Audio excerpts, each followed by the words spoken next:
Sob, banyak yang bilang kalau kejahatan yang selama ini terjadi dikarenakan keadilan yang tidak merata, sehingga timbul ketimpangan. Namun, di balik ketimpangan tersebut, justru membuat rakyat kecil semakin tertekan oleh praktek-praktek penguasa lepas kendali. Beruntung masih banyak suara rakyat yang sehat sehingga keadilan itu bisa ditegakkan. Berikut kasus-kasus ketidakadilan yang terselamatkan setelah viral di media sosial.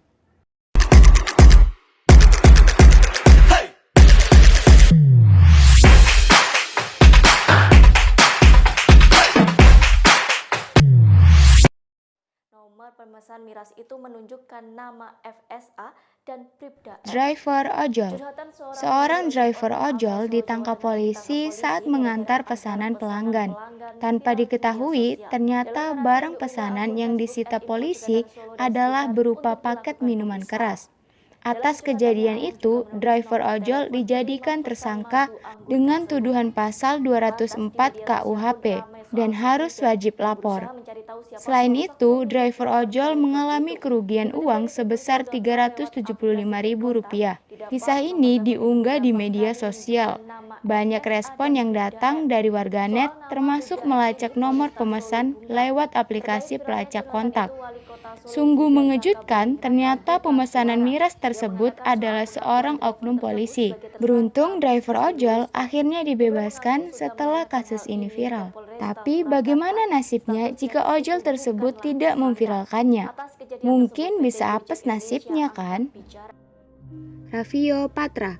Seorang aktivis demokrasi Raffio Patra ditangkap polisi di Menteng, Jakarta Pusat atas dugaan penyebaran berita onar yang menghasut pada tindak kekerasan dan kebencian melalui aplikasi pesan WhatsApp.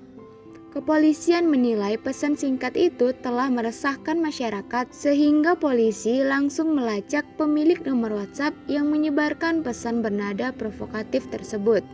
Sempat memberontak, akhirnya Raffio bersama teman warga asingnya dibawa ke Polda Metro Jaya. Setelah kasus ini viral di media sosial, akhirnya Polda Metro Jaya melepaskannya. Suami lapor istri karena ngomel-ngomel. Viral di media sosial, seorang istri bernama Valencia dilaporkan ke polisi karena dianggap melakukan KDRT terhadap suami hanya karena istri mengomeli suami yang suka mabuk-mabukan. Sempat didakwa 1 tahun, Jaksa Agung yang mendengar kasus ini mengambil sikap dan langsung melakukan eksaminasi. Setelah diselidiki ulang, akhirnya Valencia bebas karena tidak terbukti melakukan KDRT. Aduh, gimana jadinya ya kalau hanya karena ngomel-ngomel ditangkap dan dimasukkan ke penjara? Pedagang dianiaya sekelompok preman malah ditangkap.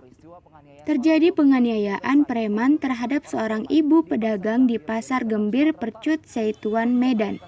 Kasus ini menjadi banyak perbincangan warganet karena korban penganiayaan tersebut justru yang dijadikan tersangka.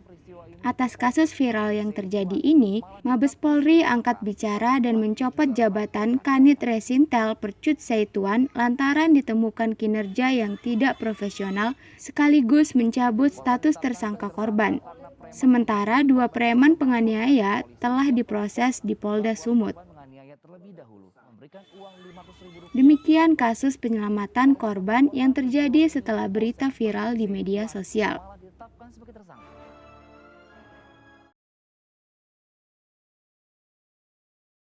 Jangan lupa subscribe dan tekan loncengnya ya, biar nggak ketinggalan informasi terbaru dari kami. Terima kasih.